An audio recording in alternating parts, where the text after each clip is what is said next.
Hello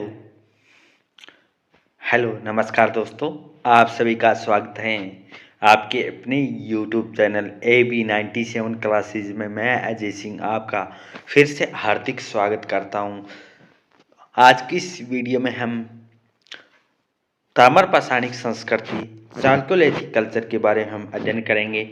ये जो class हमारी है यूजीसी नेट एग्ज़ाम के साथ, यूजीसी नेट एग्ज़ाम के लिए जो जून 2024 एग्ज़ाम टारगेट है उसके लिए हमारी ये क्लास इम्पोर्टेंट है।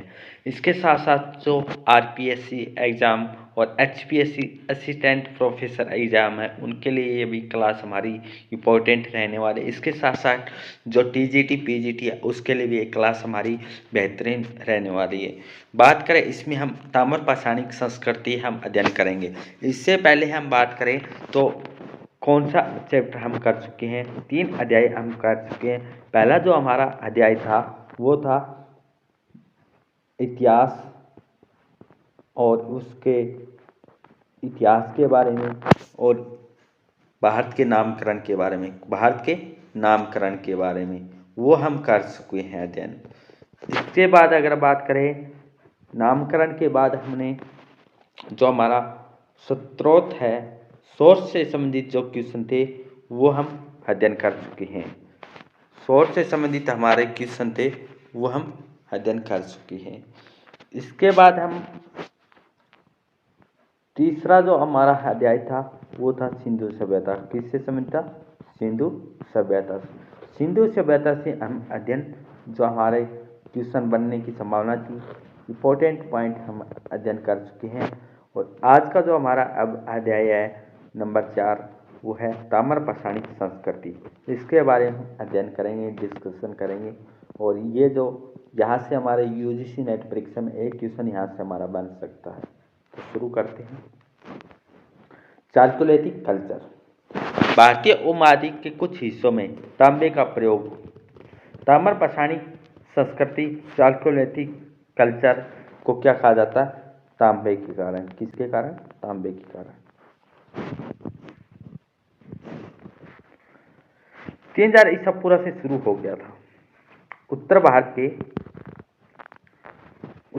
के पुरातत्व में जो उत्तर भारत के पुरातत्व है उसमें ताम्र निधियों का अत्यंत महत्वपूर्ण स्थान है।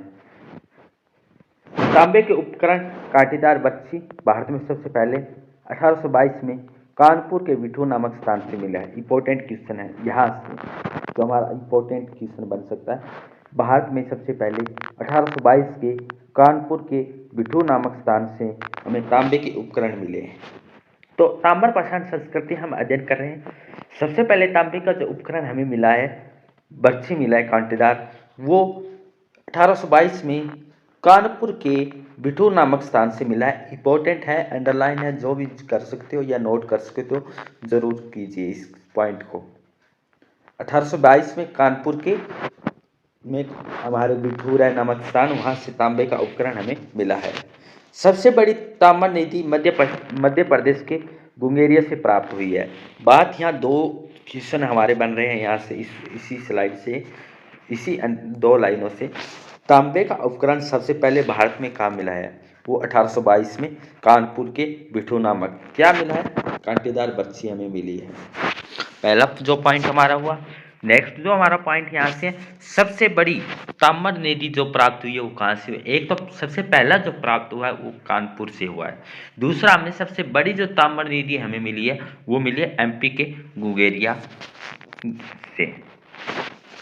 ठीक जी। नेक्स्ट हमारा है जो गुंगेरिया से 424 उपकरणों की ताम्र निधि मिली है। सबसे पहला जो ताम्र के उपकरण हमें मिला है कानपुर के बिठूर से, कब? 1822 में। सबसे बड़ी जो ताम्र निधि हमें गुंगेरिया से मिली है वो मिली है एमपी से, 424 उपकरण हमें मिले हैं। नेक्स्ट जो हमारा पॉइंट है वह 31 ताम्र मानव आकृति मुरादाबाद के मदरपुर यूपी से पाई गई है। तो सबसे पहला जो एमपी है, एमपी से हमें ताम्र के उपकरण मिले हैं वो 424 मिले हैं। और 2001 में 31 ताम्र जो हमें मिले हैं वो यूपी से मिले हैं। सर्वप्रथम बी ए स्मिथ महोदय ने ताम्र नीति के संदर्भ के अपने विचार अंतर्राष्ट्रीय स्तर पर उठाए थे। ताम्र नीति ताम्रपाषाण के बारे में जो अंतर्राष्ट्रीय स्तर पर जो विचार उठाए थे वो किसके द्वारा उठाए गए? B.S. स्मिथ महोदय के द्वारा। क्वेश्चन इंपॉर्टेंट है हमारा बन रहा है। सबसे पहला जो हमारा क्वेश्चन बना है, ताम्र के उपकरण सबसे पहले भारत में 1822 में कानपुर के बिठू नामक स्थान से मिला है। दूसरा सबसे बड़ा जो ज़्यादा जो मिले हमें गुंगेरिया से मिले हैं, वो का MP में कितने मिले? 424। फिर 31 मानव आकृतियाँ मिली है, यूपी से मिली है। फिर हमारा पॉइंट है जो इस ताम्र नीति को अंतर्राष्ट्रीय स्तर पर उठाने का कार्य किसके द्वारा किया गया है? B.S. स्मिथ के द्वारा किया गया है। हाइन जो गैल्डरन है, उन्होंने ताम्र नदियों का संदर्भ आर्यों से जोड़ा है। तो ताम्र नदियों का संबंध आर्यों से जोड़ा है, ये किसके द्वारा जोड़ा गया? हाइन जो गैल्डरन है, इनके द्वारा जोड़ा गया है। तो क्वेश्चन बन रहा है आर्यों के साथ संबंध बताया ताम्र नदियों वालों का, तो हाइन के द्वारा है। 31 मानव ताम्र आकृतियां यूपी से मिली है। 426 हमें जो उपकरण मिले हैं तांबे के सबसे ज़्यादा, वो MP से मिले हैं। सबसे पहला जो हमारा उपकरण मिला है वो भारत में 1822 में कानपुर के बिठूर नामक स्थान से मिले हैं, जो उसमें कांटीदार बरसी मिली है। तांबे से संबंधित हमारे 4-5 क्वेश्चन यहाँ से क्लियर हो रहे हैं और मैं आशा करता हूँ आपको ये पॉइंट जरूर समझ में आए हैं। अगर पॉइंट समझ में आए हैं तो आपका एक कर्तव्य बनता है, आप इस सेशन को ज़्यादा से ज़्यादा लाइक और शेयर और अभी तक सब्सक्राइब नहीं किया तो ज़रूर सब्सक्राइब कीजिए। आपको ऐसा ही कंटेंट मिलता रहेगा जो आपके UGC नेट टारगेट 2024 एग्ज़ाम के लिए आपको इम्पोर्टेंट, बहुत ही महत्वपूर्ण आपके लिए रहेगा सेशंस। बात करते हैं जो स्टुअर्ट पिंगट ने अपनी पुस्तक प्री हिस्टोरिका इंडिका, पहले तो सबसे पहला क्वेश्चन बन जाएगा प्री हिस्टोरिका इंडिया नामक पुस्तक किसके द्वारा लिखी गई है? तो ये लिखी गई है स्टुअर्ट जो पिगट के द्वारा। ये पुस्तक प्री हिस्टोरिका में ताम्र नदियों का संबंध सिंधु सभ्यता के उन विस्थापित लोगों से जोड़ा है जो सिंधु घाटी के अपने मूल स्थान से भगा दिए गए थे। आर्यों का संबंध ताम्र नदी के साथ जोड़ा है, वो किसने जोड़ा है? वो जोड़ा हाइन जो गैल्डरन है, इनके द्वारा जोड़ा गया। ताम्र नदियों का संबंध सिंधु सभ्यता से जोड़ना है, ये किसके द्वारा किया गया है? ये पिगट के द्वारा किया गया है, स्टुअर्ट पिगट के द्वारा किया गया है। B.G. चाइल्ड ने अपनी पुस्तक व्हाट हैपेंड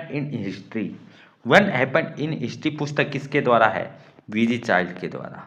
क्वेश्चन बन जाएगा व्हाट हैपेंड हिस्ट्री पुस्तक किसके द्वारा? B.G. चाइल्ड के द्वारा। प्रो हिस्टोरिका इंडिका पुस्तक किसके द्वारा? स्टुअर्ट पिगट के द्वारा। क्वेश्चन 2 इंपॉर्टेंट यहाँ से बना है, क्वेश्चन यहाँ से सभी क्वेश्चन बना है। सबसे पहला जो उपकरण 1822 में कानपुर के बिठूर से मिला है। सबसे बड़े जो ताम्र ज़्यादा मिले वो MP से मिले हैं। और फिर तीसरा क्वेश्चन 31 मानव आकृति यूपी से मिली है। उसके बाद हमारा जो क्वेश्चन बन रहा है वो बन रहा है कि जो हाइन गैल्डन ने बताया है हमें कि जो ताम्र नदियों का संबंध किससे है? ताम्र नदियों का संबंध आर्यों से जोड़ा गया है। B.S. स्मिथ महोदय ने इसको अंतर्राष्ट्रीय स्तर पर विचार उठाया है। फिर प्री हिस्टोरिका पुस्तक किसकी है? स्टुअर्ट की है। उसके बाद व्हाट हैपेंड इन हिस्ट्री पुस्तक किसकी? B.G. चाइल्ड के द्वारा। B.G. चाइल्ड ने क्या बताया? B.G. चाइल्ड ने बताया कि इसका तांबे के प्रयोग एवं लाभों का वर्णन है। तांबे का प्रयोग करना और इसके लाभ क्या है, ये एक बात हमें B.G. चाइल्ड ने, लाभ होंगे तो क्या होगा? खुशी होगी तो पुस्तक कौन सी है? What is in happened history. B.B. लाल एवं ताम्रपाषाणिक संस्कृति को व्यापक रूप से कार्य किया है। तो इसमें 3-4 इतिहासकार आए हैं, वो है एक तो है B.B. लाल, तो इन्होंने व्यापक रूप से कार्य किया है। व्हाट हैपेंड इन हिस्ट्री पुस्तक किसकी है? वो है B.G. चाइल्ड के द्वारा। इन्होंने तांबे के उपकरण के लाभ के बारे में हमें बताया है। फिर है प्री हिस्टोरिका पुस्तक किसकी है? वो है स्टुअर्ट पिगट की। इन्होंने क्या बताया? इन्होंने बताया कि सिंधु सभ्यता से उन्हें विस्थापित करने के बाद उन्हें भगा दिया गया था। फिर है हमारे हाइन गैल्डरन, इन्होंने बताया कि ताम्र नदियों का आर्यों से संबंध था। नेक्स्ट पॉइंट की तरफ बढ़ते हैं। तो इसमें जो हम साथ साथ में तो पढ़ रहे हैं, साथ में हमारे क्वेश्चन है और रिवीजन हम फॉर्म में कर रहे हैं। अगर किसी साथी को लग रहा है कि बार बार रिवीजन करें, ऐसे नहीं है, साथ में ही, क्योंकि बाद में ये अभी दोहराई हमें रिवीजन है वो साथ में ही हो रहा है। पहले थ्योरी करी, उसी के साथ हम जो पॉइंट कर रहे हैं वो बार बार हम रिवीजन करें तो हमारा जो पॉइंट है वो क्लियर हो जाएंगे। यह ताम्र पाषाणिक ग्रामीण संस्कृतियां हैं जिनकी अपनी विशिष्ट मृदबाण परंपरा थी। ताम्र पाषाणिक कैसी संस्कृतियां? ग्रामीण संस्कृति। सिंधु सभ्यता कैसी थी? शहरी सभ्यता थी। वैदिक सभ्यता कैसी है होगी? वो भी शहरी होगी। आर्य सभ्यता कैसी थी? नो सही सॉरी, आर्य सभ्यता कैसी है? ग्रामीण सभ्यता थी। तो इनका उदय द्वितीय शताब्दी ईसा पूर्व में हुआ था। चार प्रमुख, तीन अन्य गौण महत्व की। इनका उदय है द्वितीय सहस्त्राब्दी में हुआ है, जिसमें चार प्रमुख, तीन अन्य गौण महत्व की है। चार प्रमुख संस्कृतियां कौन कौन सी है? इंपॉर्टेंट है, क्वेश्चन जरूर आता है इन संस्कृतियों से। मैचिंग द फ्लोइंग में जरूर क्वेश्चन आता है कि कायथा संस्कृति है, इसका टाइम कार्यकाल क्या था, कायथा संस्कृति कौन सी स्टेट में है, क्या इस संस्कृतियों से कौन से स्थल मिले हैं, क्या चीज़ मिली है, क्या विशेषताएं हैं, तो ये हमारे क्वेश्चन बन सकते हैं। कायथा संस्कृति हड़प्पा के समकालीन थी। किसके समकालीन है? हड़प्पा के। आहड़, मालवा एवं जारवी ये सबसे दृक्कृत समय 700 ईसा पूर्व तक चली थी। आहड़ संस्कृति, मालवा संस्कृति, जारवी संस्कृति। बात करते आहड़ संस्कृति कहाँ है? राजस्थान में। कायथा और मालवा संस्कृति कहाँ है? मध्य प्रदेश में। जारवी संस्कृति कहाँ है? महाराष्ट्र में। ये तीन अन्य ताम्र पाषाणिक संस्कृतियां सावलदा, प्रभास एवं रंगपुर। सावलदा, प्रभास एवं रंगपुर भी छोटी छोटी गौण संस्कृतियां हैं। चार प्रमुख संस्कृतियां कौन सी है? कायथा संस्कृति। क्वेश्चन बन जाएगा इनमें से कौन सी चार प्रमुख संस्कृति है, तो इसमें चार प्रमुख संस्कृति कौन सी है? कायथा संस्कृति, मालवा संस्कृति, जारवे संस्कृति और आहड़ संस्कृति। पूछा जाएगा कि इनमें से कौन सी तीन प्रमुख गौण संस्कृति है, तो कौन सी है? सावलदा, प्रभास, रंगपुर। तो नेक्स्ट हमारा है गणेश्वर जोधपुर संस्कृति कौन सी है? गणेश्वर जोधपुर संस्कृति के बारे में हम बात करें तो पूर्वी राजस्थान, जोधपुर साहिबी नदी के किनारे पर स्थित है।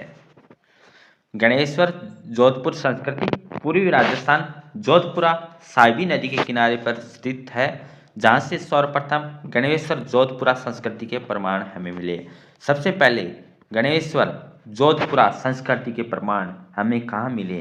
गणेश्वर जोधपुर संस्कृति के प्रमाण हमें पूर्वी राजस्थान, जोधपुर साहिबी नदी के किनारे मिले हैं। जोधपुर के साहिबी नदी के किनारे जोधपुर गणेश्वर जोधपुर संस्कृति के साक्ष्य हैं, वो प्रमाण हमें मिले हैं। यहाँ से जोधपुर संस्कृति से हमें आहड़, गिलोंद, मरमी एवं बालाथल प्रमुख ताम्र पाषाणिक स्थल है। तो क्वेश्चन बनेगा इनमें से कौन से गणेश्वर जोधपुर संस्कृति के ताम्र पाषाणिक स्थल है? तो आहड़, गिलोंद, मरमी, बालाथल। आहड़, गिलोंद, मरमी, बालाथल ताम्र पाषाणिक स्थल जोधपुर संस्कृति, गणेश्वर जोधपुर संस्कृति से संबंधित। क्वेश्चन यहाँ से बन रहा है, एक क्वेश्चन हमारा इंपॉर्टेंट जो इस स्लाइड से, कि जोधपुर गणेश्वर जोधपुर संस्कृति पूर्वी राजस्थान के साहिबी नदी के किनारे पर स्थित था। पूर्वी राजस्थान के किनारे पर स्थित था।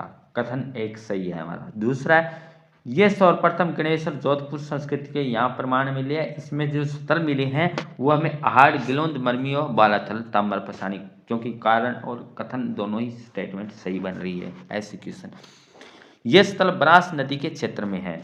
जो यह हमें आहड़, गिलोंद, मरमी और बालाथल है, ये कौन सी नदी स्थल है? बनास नदी के क्षेत्र में, इसलिए यहाँ की ताम्र पाषाण संस्कृति को बनास संस्कृति भी कहती हैं। गणेश जोधपुर संस्कृति, बनास संस्कृति। बालाथल की खोज BN मिश्रा ने की थी। जो बालाथल है इसकी खोज किसके द्वारा की गई है? इसकी खोज BN मिश्रा ने की है। बालाथल की खोज किसके द्वारा की गई है? BN मिश्रा के द्वारा की गई है।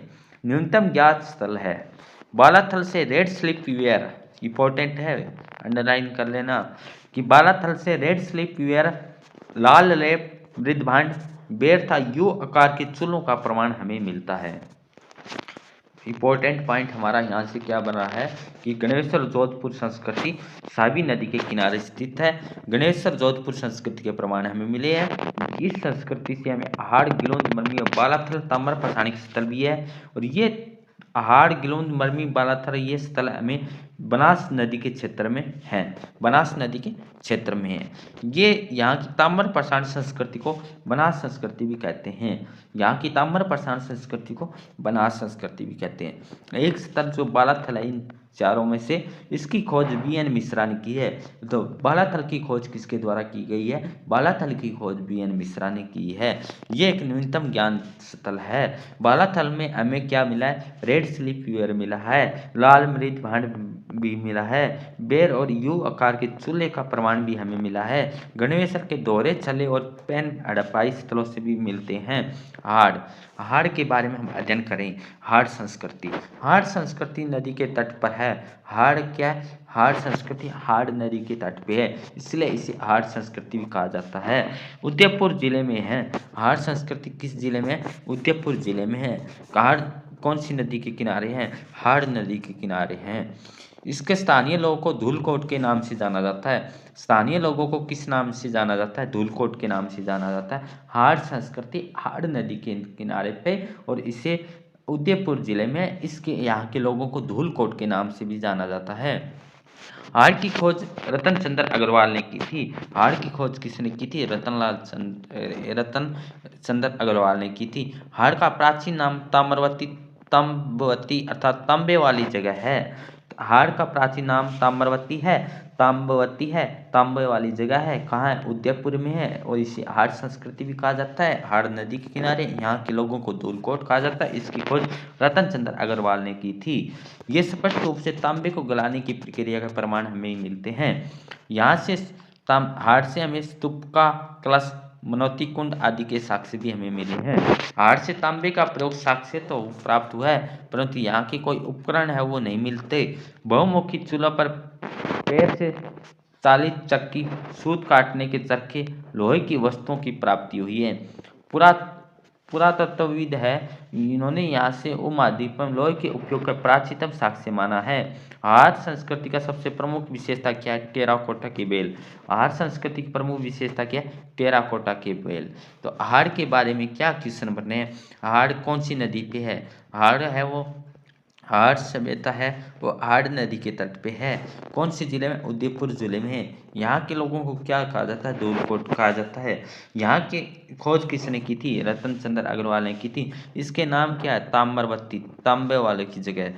और तांबे की गलानी की प्रक्रिया के प्रमाण हमें मिलते हैं। यहाँ से जो स्तूपा है, मनोती कुंड के साक्ष्य हमें मिलते हैं। तांबे का प्रयोग साक्ष्य तो प्राप्त हुआ, परंतु यहाँ से कोई उपकरण नहीं मिले। बहुमुखी चूल्हो है, पैर से चालित चक्की, सूत काटने के चरखे और लोहे की वस्तुएं भी हमें मिली है। और यहाँ का प्राचीनतम साक्ष्य हमें हाड़ संस्कृति का सबसे प्रमुख विशेषता है टेराकोटा के बेल। अब नेक्स्ट जो हमारा पॉइंट है वो गिलोंद। गिलोंद कहाँ है? राजस्थान में। गिलोंद कहाँ है? राजस्थान में। राजस्थान के कौन से जिले में? चित्तौड़ जिले में है। कौन सी नदी पे है? बनास नदी पे है। कौन सी नदी पे? बनास नदी पे। यहाँ से एकमात्र ताम्र पाषाणिक स्थल जहाँ से प्रस्तर फलकों के उद्योग के मकानों के निर्माण और पक्की ईंटों के साक्ष्य हमें गिलोंद से मिले हैं। गिलोंद का राजस्थान के कौन सी जिले में? चित्तौड़ जिले में। कौन सी नदी? बनास नदी। यहाँ से एकमात्र ताम्र पाषाणिक स्थल मिला है जहाँ से प्रस्तर फलकों के उद्योग के पक्की ईंटों के साक्ष्य हमें मिलते हैं। मरमी है, राजस्थान के चित्तौड़गढ़ जिले में है। ये एक ताम्र पाषाणिक स्थल है जहाँ से बैलों की मिट्टी की मिरने मूर्तियां मिली है। मालवा है, ताम्र पाषाणिक स्थल है। ये कहाँ है? राजस्थान में है। यहाँ से माहेश्वर, कायथा एवं नवटोली और नारती एवं नागदा और डगवाड़ा आदि है।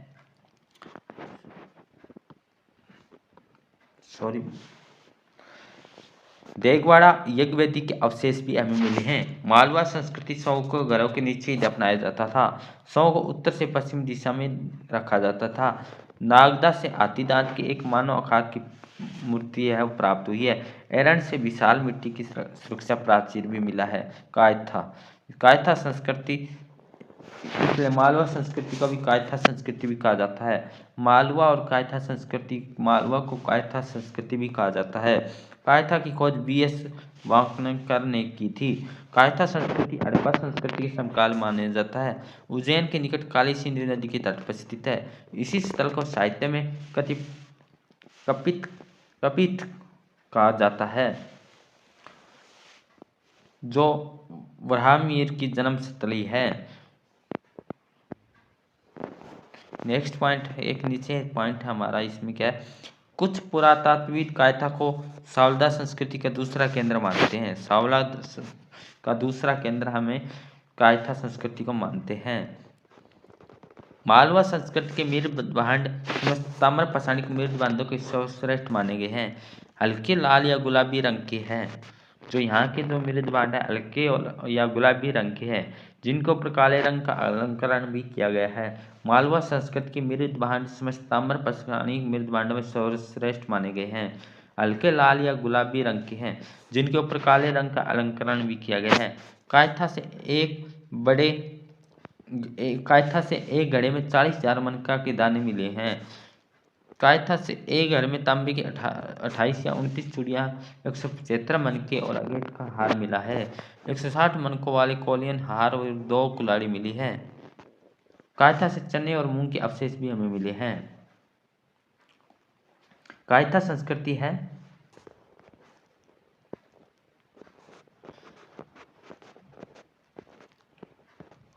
कायथा संस्कृति से क्या क्वेश्चन बने। कायथा संस्कृति जो मालवा संस्कृति को कहा जाता है, इसकी खोज कायथा संस्कृति के VS वाणकर ने की है। हड़प्पा संस्कृति समकालीन मानी जाती है। सिंधु नदी के तट पर स्थित है ये, उज्जैन में, MP में। इस स्थल को साहित्य में क्या कहा जाता है, कपिथक कहा जाता है।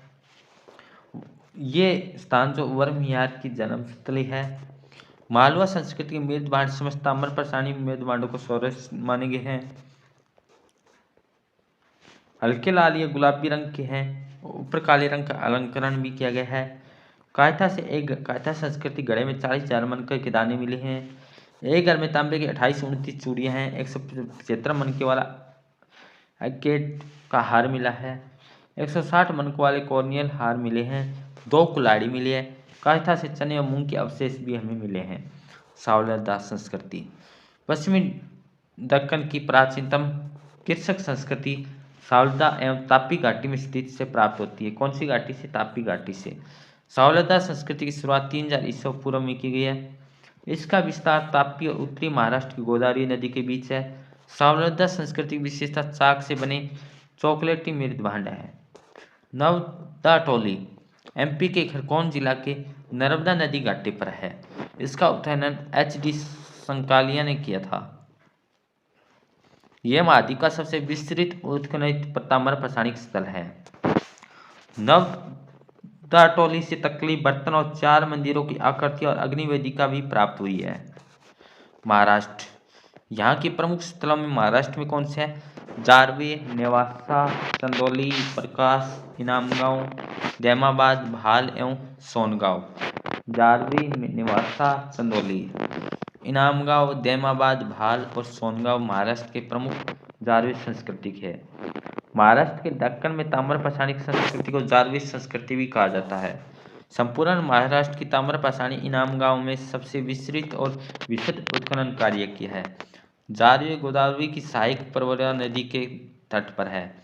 सोने के आभूषण केवल जारवी संस्कृति से मिलते हैं। सोने के आभूषण कहाँ से मिलते हैं, जारवी संस्कृति से मिलते हैं। टोटीदार और नौतली मृद भांडों का मिलना भी इस जारवी संस्कृति की विशेषता है। जारवी संस्कृति से टोटीदार और नौतली मृद भांड मिले हैं। सोने के आभूषण जारवी संस्कृति से मिले। गोदावरी की सहायक नदी प्रवरा नदी के तट पर जारवी संस्कृति है। जारवी संस्कृति के लोगों ने शवदहन का परंपरा विशिष्ट थी। वयस्कों को कब्रों में दफनाया, जिनके सिर उत्तर पैर और सिर्फ उत्तर की तरफ, पैर दक्षिण की ओर था। जारवी संस्कृति में वयस्कों को पैर जानबूझकर काटकर अलग कर दिया जाता था। जारवी की मृद भांडों की प्राप्ति नवदा टोली और कर्नाटक के केटी नसीरपुर से भी हुई है। नेवासा नेवासा रेशम, जिसे कहाँ है महाराष्ट्र में, साहित्य में कोश्य भी कहा जाता है। नेवासा को साहित्य में क्या कहा जाता है, कोश्य। महाराष्ट्र का है। ताम्र पाषाणिक स्थल है। प्राचीनतम साक्ष्य यहीं से मिलता है। यहाँ से पटसन एवं शीशविहीन देविकाओं की मूर्तियों के साक्ष्य हमें मिलते हैं। पटसन और शीशविहीन देवियों की मूर्ति के साक्ष्य, पटसन और शीशविहीन देवियों की मूर्तियों के साक्ष्य में कोश्य के मिलते हैं, जिसे नेवासा भी कहा जाता है। दैमाबाद, जारवी संस्कृति का सबसे बड़ा स्थल कोश्य है, दैमाबाद है। कहाँ है, महाराष्ट्र में। तांबे के साथ साथ कांस्य की भी वस्तु मिली है, जिसे गणेश की मूर्ति, सारथी युक्त रथ, सांड और गेंडा हाथी भी मिला है। दैमाबाद की दुर्गीकरण किए जाने की पर खाई बनाए जाने के साक्ष्य मिले हैं। घरों में आंगन तथा पत्थर की लिंग प्राप्त हुआ है। अन्य प्राप्तियां लोबिया, कुल्ची, तांबे गलाने की भट्टियां भी मिली है। नक्काशीदार दांत भी मिले, अग्निवेदिका भी मिली है। अर्धवृत्त आकार के मंदिर भी मिला है। कसाई खाना भी दैमाबाद से मिला है। कुम्हार का घर, मन के बनाने वाले व्यवसाय का प्रमुख भी दैमाबाद से मिला है। दैमाबाद में शिशु सुक्रवी का उदाहरण भी मिलता है। यहाँ की एक विशेषता यह है कि यहाँ की किशोरावस्था और शैशवावस्था में भी गाड़ा गया है। इनाम गांव, कौन सा गांव, इनाम गांव। इनाम गांव की बात करें तो यहाँ से बर्तन पकाने की भट्टी भी मिली है। इनाम गांव से विशाल चूल्हे और अन्ना घर भी इनाम गांव से मिला है। आवासीय घर और सिंचाई हेतु बहुत से सारे नहर, सरहीन मातृ देवी और वृषभ की मिलने मूर्तियां भी इनाम गांव से मिली है। इनाम गांव से जुड़वा संस्कृति की खोज भी हुई है। 420 मीटर लंबा और 6 मीटर चौड़ा भी इनाम गांव से मिला है। सिंचाई हेतु जलाशय, फसलों गेहूं, जौ, मसर, धान के साक्ष्य भी इनाम गांव से मिले। इनाम गांव के वाल्की गांव में जारवी संस्कृति भी प्राप्त हुई है। पूर्वी भारत, पूर्वी भारत के बिहार में सिवान, सेनवार, सोनपुर और तालती में, बंगाल में पांडु राजा डिबी एवं महिषगढ़, महिपाल प्रमुख ताम्र पाषाणिक स्थल है। विंध्य क्षेत्र में इमलीढी, नरहन, सोंगेरा, साईपाई, खेराडी और ककोरिया, चंदौली प्रमुख ताम्र पाषाणिक स्थल है। इलाहाबाद के झुंसिया हवेलिया ग्राम की खुदाई बीडी मिश्रा ने की थी। आंध्र प्रदेश के कर्नूल जिले में लिंगनपल्ली एवं रामापुरम ताम्र पाषाणिक संस्कृति के उपकरण भी हमें मिले हैं। मृद भांड, ताम्र पाषाण के 2 प्रमुख मृद भांड मिले हैं। काला एवं लाल कृष्ण लोहित मृद भांड सबसे अधिक प्रचलित था, जो सर्वाधिक प्राप्त मृद भांड है। गैरिक मृद भांड ओसीपी इस संस्कृति के विशिष्ट मृद भांड है। ताम्र पाषाण के 2 प्रमुख मृद भांड है, काला लाल कृष्ण लोहित मृद भांड, ये सबसे अधिक प्रचलित था, ये सर्वाधिक प्राप्त मृद भांड है। गैरिक मृद भांड जो जारवी संस्कृति की सबसे विशिष्ट विशेषता थी। महापाषाण संस्कृति के बारे में हम नेक्स्ट क्लास में हम अध्ययन करेंगे। आज की सेशन को हम यहीं विराम करते हैं। Thank you all of you. जय हिंद, जय भारत।